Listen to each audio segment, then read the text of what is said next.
therootwave.com. What's going on, beautiful people? Thank you for returning to therootwave.com. In this episode, I have Gray. Gray, please introduce yourself to the audience. Let us know where we can find you, please. So first things first, I go by the name of Gray. You can find me at Art by Gray on IG. And I am a hip-hop artist slash producer slash curator slash all-around Renaissance man, you know. Yes, thank you, Gray, for being on the show. I have you on this interview today because I met you through your brother Joe Hill, who's also been on my show previously. Great guy. You guys are just a great set of talented brothers. I really want to get into your music because I met you when you were performing, and I have to say that your sound was unique, incredible, charismatic. It had a lot of flavor to it, and I felt like, you know what? There's certain people that you run into, right? Everyone's singing and rapping and shit, but you know, you're one of those people that I run into, and I was like, yo, it's there. And I'm like, I had to, and you know that since I met you, I was like, yo, I gotta get you on the show. So please, I'm gonna get into a little bit of everything, but let's start off first with where does the creativity and where does the motivation to be creative and musical come from? So I've been into music like my whole life, you know, just inspired by certain artists and people around me that kind of, you know, put me in the right direction to learn about music. So at a young age, I began falling in love with music, doing things like dancing, even going as far as writing songs and recording with some people that actually knew what they were doing at the time, me being a young man. But you know, over the years, I just kind of grew into my own artist and kind of, you know, learned how I wanted to sound and just took it from there.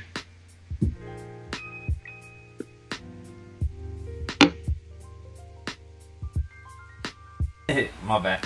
What was like growing up creatively? Because a lot of people who are creative, including myself, didn't have parents or an environment that allowed me to be creative until now that I'm older. What was that like for you? So the funny thing is, like, you speak of my brother, and when we were younger, I was always the artistic one, the one that was very much on stages and things like that. And my brother, you know, he just had his own thing, and he kind of grew into the person he is today. But when we were younger, like I said a little while ago, I had some people that were very close to my family that basically put me in a studio, you know, like, and helped me figure out how to write songs. And this is at the age of like 11 or 12, you know, so it was very early in the development days. And then, like, as I watch artists on TV, you know, people like Michael Jackson, or like, even though he's not a hip hop artist, it was just inspiring to see. So I always kind of absorbed what was around me. And I've just been this creative guy since kind of birth, you know. So why don't you tell us a little bit about actually your music, like, you know, give us a little journey maybe until this point, because I know that you released a project recently, which we're going to discuss in a second, but lead us up to that, give us a little summary of your creative mind up to this time now. So the funny thing is that I have been on such a journey as a hip-hop artist. So I began as a young man named Sunkiss. I believe that was my first rap name. I didn't pick it at about 12 years old. And people were writing my music at that time. And then I kind of went away from it for just to kind of grow up and kind of just experience life as a regular kid. And then when I got maybe like to like the end of high school, that's when I kind of dove back into it and started to find, you know, what I wanted to do musically. And then I met one of my friends, one of my best friends from college, day one. We just started off as plain friends, and then before you know it, we turned into like a hip hop group, you know, like, you know, when you see somebody every day and you don't know that they have talents beneath it all. So that was kind of like, this was my best friend. And then next thing you know, when we learned that each other had talents, we started to develop like a group. We came up with a name. I want to say our first name was like the Usual Suspects or something like that. I named after the movie. And at that time, we had a college friend that was with us, and his brother was a producer by the name of Vinny Idol. Vinny Idol is linked to a bunch of D-Block and Styles P, Jadakiss, those type of rappers' music. So he just spoke to his brother and was like, yo, my friends are, trying this thing out, and is there any way you can, send him some beats over? So we got some beats, and that's kind of what we started to develop as a group at first, right? But that situation, it just didn't work out the way we wanted to. So my friend, who is from Buffalo, traveled back to Buffalo, and he linked with some of his childhood friends who were developing a group called The Zombies. The Zombies is actually a group of producers / rappers, and there were 5 producers, and one of the most famous producers is actually one of the most known, should I say, is A-Rap Music. A-Rap Music tore up the scene in the last 10 years. He just came on with Cameron and kind of just started taking over with this sound. So the guys that we were rocking with kind of linked with him, and they formed a team. So it was cool because that was our sound. We had A-Rap Music beats, we had Killer Tracks beats, we had beats from all these guys linked with the Buffalo clique. And then from there we kind of just began to build our catalog off of that. So we dropped a project called The Devil's Rejects. That was our first release. That's available on DatPiff still. Remember, that's how it's a while back. DatPiff. We dropped another project called Blood, Sweat, and Years. And prior to those projects, we had just appeared kind of on their mixtapes. So then, we dropped those projects. And then I want to say at some point, just growing older as a man, I had a child, my first daughter, and things just kind of had to change in my life. So I had to kind of take a break from music for a little bit at that time. And then when I kind of came back into that mode, I just felt like I wanted to do something different, and this is, as I tell this story, I know I started from being very young, but at this point, this is probably about 3 years ago, where I just decided that the music I was making back then it just wasn't the sound that I wanted. I didn't want that to represent me now. I compare myself to a J. Cole now, only because it's just certain things that he raps about and the content and the things the way that he carries himself. I just wanted to be a different person, more of me, less of who I was, So I started that journey. I had to make my own beats, because I didn't have beats and I didn't want to use the old sound. Around this time as well, my brother began, doing his shows, promoting comedy shows and music shows and things of that nature. And we've been like this since day one. This is my real brother, for anybody that knows who I'm talking about. So when he started his shows, of course, we talked about, let's do this together. Let me get back into doing my music and let me help you kick off your movement. And then the rest is history. I began performing anywhere I could, all over New York City. But I started hosting my own open mics as well, putting on events. And I linked with my partner, who most people know as Intellectualist, but her name is PK. And she actually just came along with me through this whole journey, linked me with some people. Anytime I was performing, we'd be in Brooklyn, she'd go with me, and then one day I was working on some beats and she kind of had a conversation with me about wanting to learn. So I showed her some things, that I knew, and before you knew it, she began to take on production, and not only that, there are not many female producers. So there was just something special about that. So when you speak of the project that I just released, a lot of people are used to me releasing projects that I rap, and I definitely will continue to rap. But this is actually my first instrumental project. It's called Chill Vibes. It's available on all major streaming platforms. And it's basically lo-fi beats produced by myself and my partner PK. We worked hand in hand, kind of like the Neptunes, to develop this sound. And that's just the beginning of our wave, we're going to have future mixtape releases beat CDs released that are trap and different other sounds, but this one was lo-fi. Yeah, the lo-fi scene, I'm not going to lie, I used to produce back in the day a lot, a long time ago. But now that I see there's a lo-fi scene, I was like, holy shit, I want to get into this too, because, you know, not that I am, but I'm just saying it's one of those where I'm like, yo, there's potential here with the production, all that stuff. But it's also something great for to kind of brand yourself, right? Where you're expanding yourself and also showing that you have several talents, not just one, right? Definitely, definitely. I was going to say that the chill vibes, just like community right now, they're very open for, they're looking for something right now, and especially in this time of need, we're all in the house and we need things to kind of, you know, take our mind away. So definitely Chill Vibes by Creative and Chaos. Go check it out. Quick plug. Yeah. Tell us a little bit about your projects right before that, though, because you had a couple of hits that when I would see you live, I'm like, I love them. Tell me a little bit about those. Tell me a little bit about how you got into them, because the energy in them is just perfect. So there's one song that everybody definitely expects me to perform anytime I touch a stage. And the song is called Love Hurts. And before we even get into Love Hurts, I'm going to tell you how I got to Love Hurts. In developing my new sound, I remember writing a song prior to that, right? And it was like the first time I was going to speak in my new voice, let's say that, right? And it crossed over so well. I remember that first performance. I'm like, wow, that was dope. So then I go back to the drawing board and I'm like, all right, I got one good song that I can perform. Let me try something that's crossover. I need something that I can perform at any show, you know, like kids, adults. And I wrote a song called Life Goes On, and that song caught a lot of traction as well, just because it had a good message about, like, you know, continuing to strive through the struggle.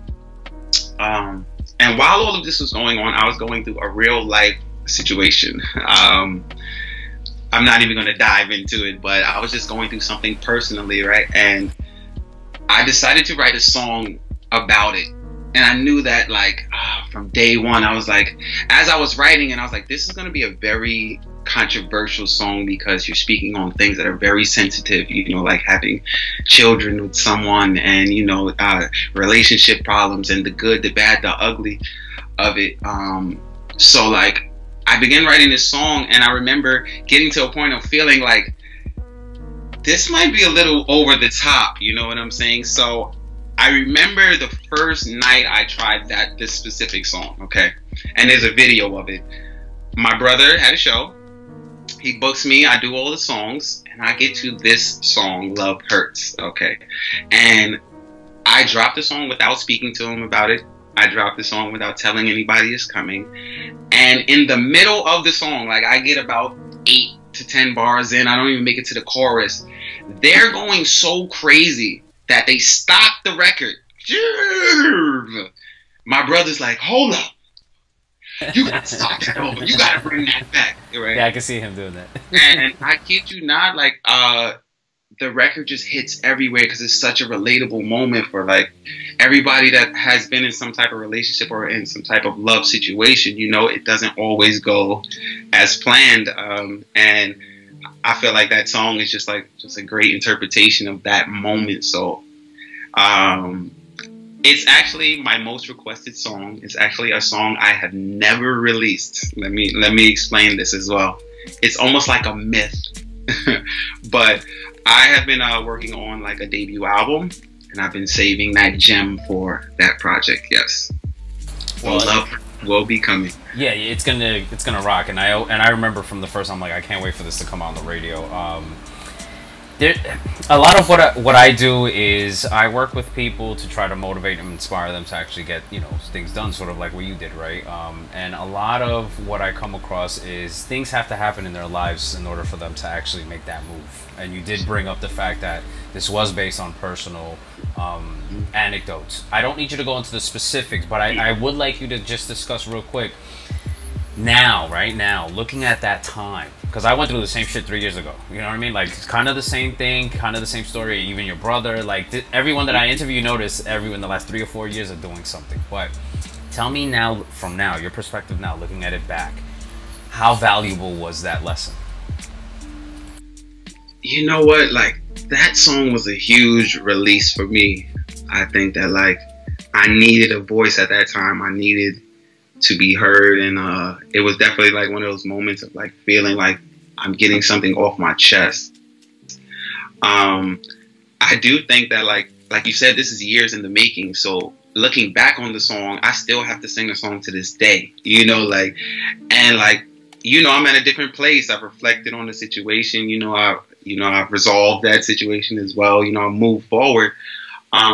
But I do think, like you said, sometimes it takes that moment in a person's life to kind of, need inspire them, because you need to feel that drive, that push of like, oh, man, I need a reason. I need, otherwise you might just move at your own pace. And there's a difference, like going for a run is going for a run. But when a dog is chasing you, you're going to run for your life. You see, and it's just a different feeling. And that was just like that.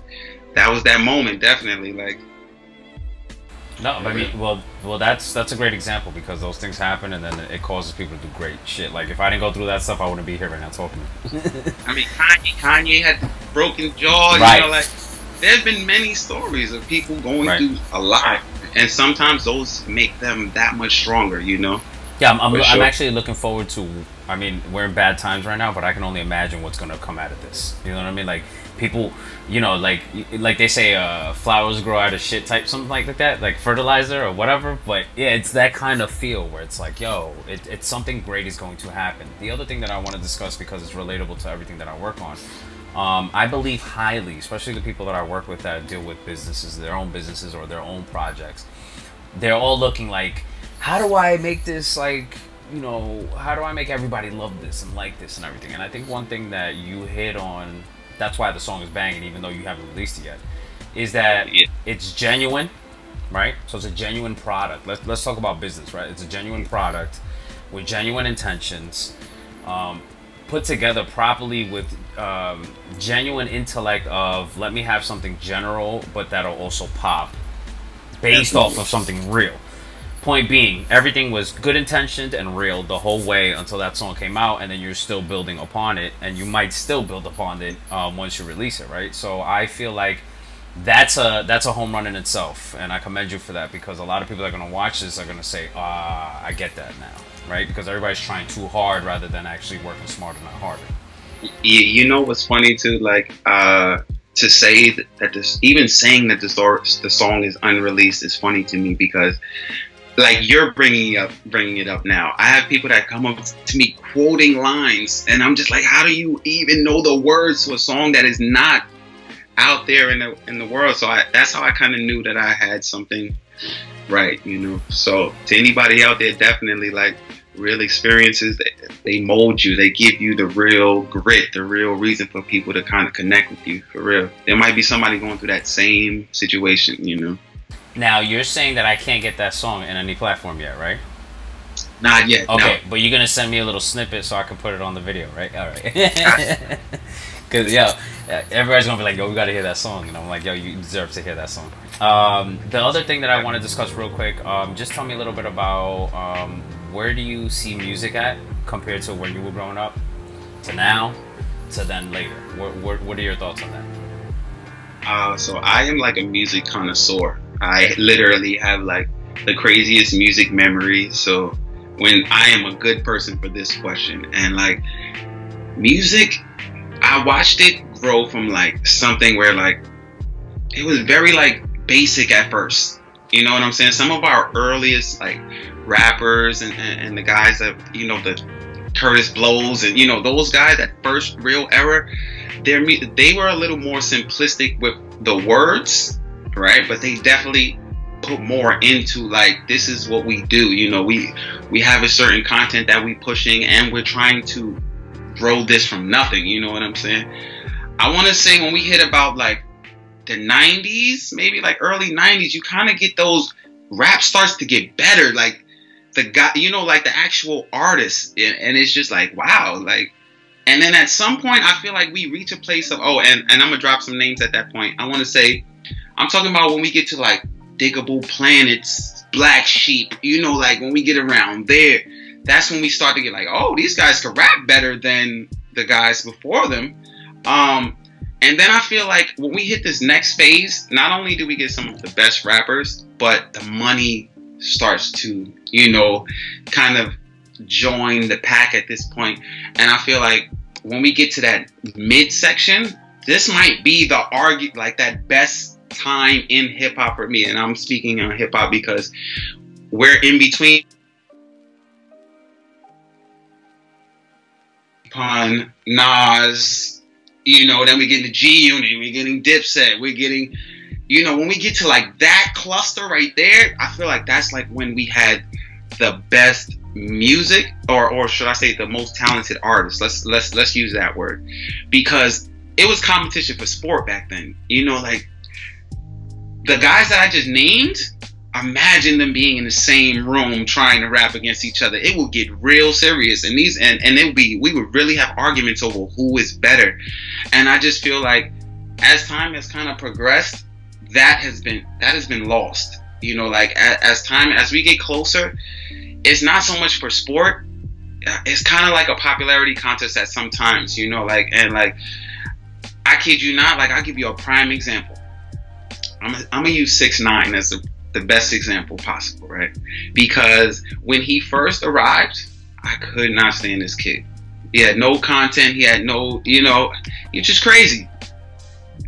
But his entertainment level from his antics drew me into him. Not drew me into him being the best rapper, but just made me connect with him. Like, yo, this kid is crazy. He's in a fight over here. He's beefing with this guy.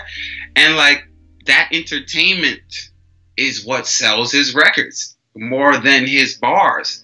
So that's kind of like, that's kind of where rap is right now, where like, you can ask a young person about rap and be like, yo, is Lil Uzi Vert better than Jay-Z? And in their brains, that Jay-Z's so far behind. It's the LeBron versus Jordan thing. You know, like, it's all about who's present in front of you during your time. Like, and only us can really judge the whole thing. People that have been here for the whole. So like, I do listen to the new rappers, just because I want to stay up on what is, you know, hitting, what is relevant. But the best rap music definitely was in that cluster, that era, right in the middle. I want to say, I don't know if the year is like 92 to like 2002 or something. I don't know. It's just somewhere in there, and that's just like the golden era of hip hop for me. Anybody that studies that time will see some greats, you know, the best rappers, the best artists of all time at that time. Yeah, so I totally agree with you. One thing you brought up that I never looked at, which is, I look at it in an outside life perspective, cycles, but I never put a cycle to hip hop, because you kind of started off saying, hey, they were simple, but they put their all. Then it became very, I don't know, molded, like, you know what I mean? Like, it was like, oh shit, we know what we're doing, like, all right, let's go. And that's when we got that time era. And then I think, like anything else, right, it flattens out, it gets complacent, you know what I mean? And then at some point, possibly, we start the cycle over again, where now, even though the entertainment portion is dope, at some point it may flatten out and it may get simple again.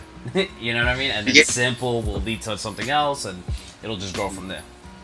I think that right now, music is kind of like a roller coaster in terms of like, there's no telling, like, a bad artist can make a great song and a great artist can make a horrible song. And I think that's kind of like the misconception right now, that like only the good artists are going to make good songs, and there's no telling. There's days where some of our favorite artists don't deliver, you know what I'm saying? And like, I think that like, that's where the popularity comes in, because everybody doesn't always give that opinion right there when it's supposed to be like, yo, you dope, but this was not it. You know what I'm saying? But it's just, you're dope, so that anything you put out is dope.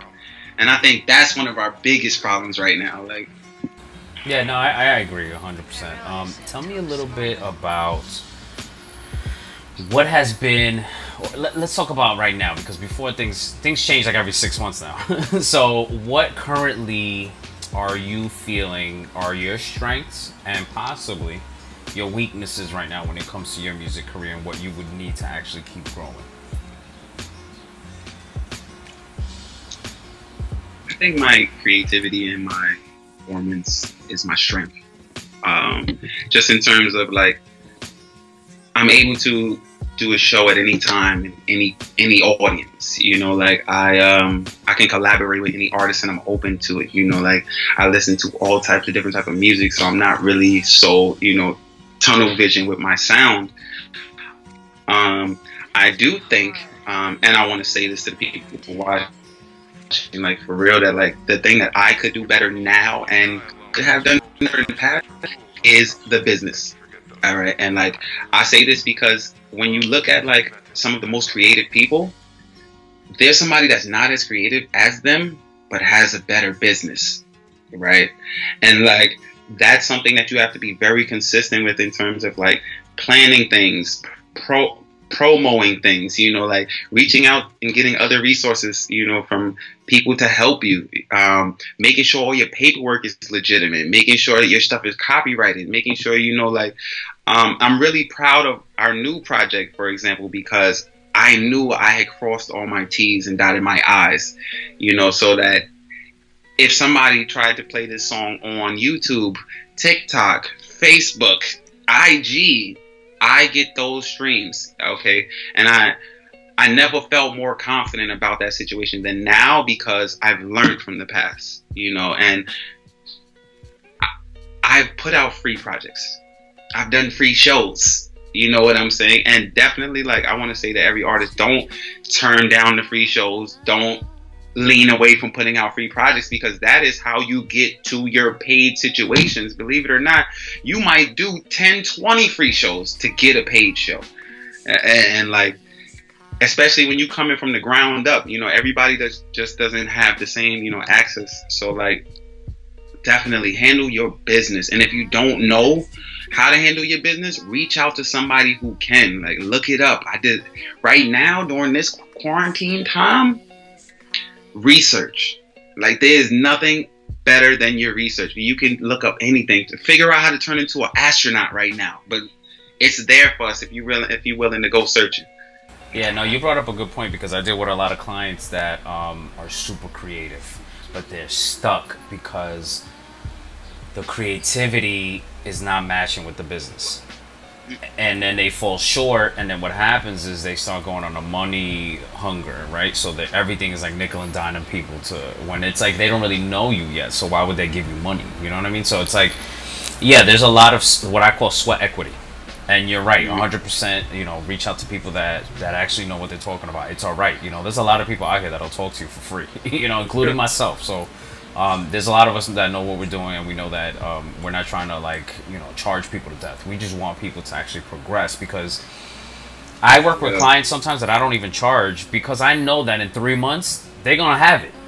You know what I mean? So it's like, why, if this is easy for me, so why wouldn't I help you so that way you can progress? So yes, and on the other end, and I told a lot of people this month, I'm like, yo, a lot of this month is gonna be about like research and development. I kept using that term, research and development. It's all about that, because pretty soon we're gonna be let out and all that stuff, and we're gonna be actually exploding, and you're gonna look like a deer in the headlights that you didn't do anything during this time to actually progress your business, right? So it's very important, and I totally agree. So you wanna can I actually you brought an idea up in my head too. Because I'm a part of a foundation. It's called the Concourse Art Foundation. That's right. And we have been trying to promote festivals in the Bronx. Like that was the real goal behind it, right? With my partner Louis Macho Miranda. So he came to me one day and was like, yo, we got to do something for the Bronx. And he's a filmmaker, right? So when we began to talk about it, we decided to go with like a company that can basically put on festivals. And we started with like a film festival. Then we added on, you know, like months later, we tried a comedy festival hosted by my brother Joe Hill. And then our newest launch, which actually launched yesterday, which I told you about, is the Concourse Poetry Festival. And I bring this up because, like, my favorite quote to say is, I'm not a poet, but I'm poetic. All right. And like, while out there doing these shows, I ended up at some poetry rooms, and I ended up linking with some poets, especially as like things just began to change around the city. I noticed that the spoken word open mics was still kind of popping off. So I was like, all right, let me go pop up, and through linking with them and seeing the community, seeing the backing, and I love wordplay, you know, like that's why I love that music from the past.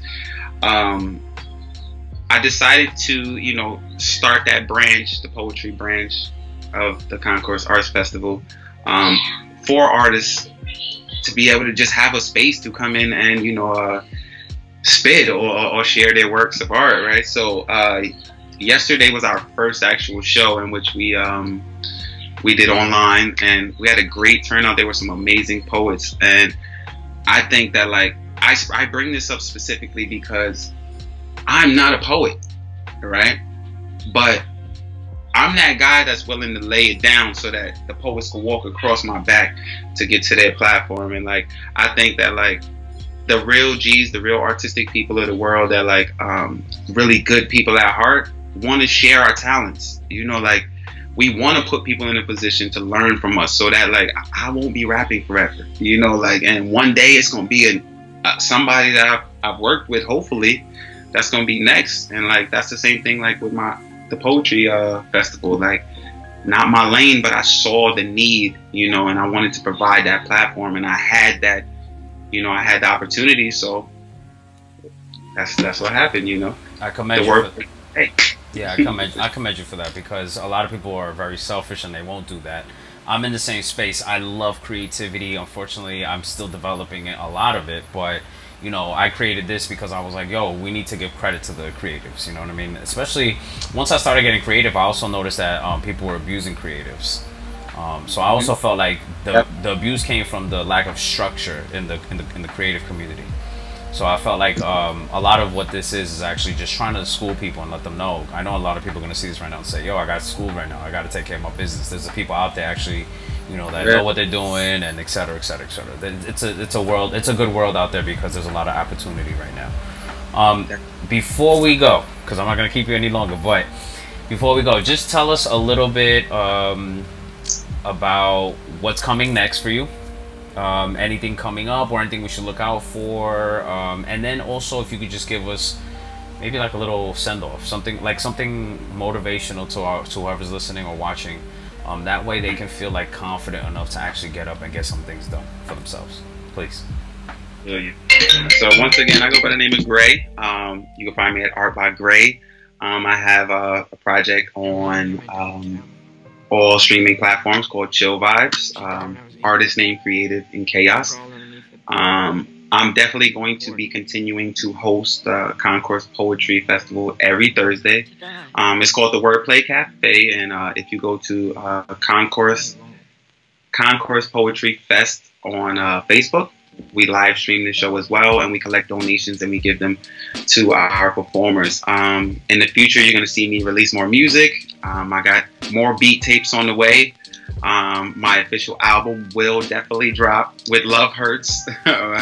And, you know, you'll see me around the city. There's no telling where I'll pop up, you know, poetry events, music events.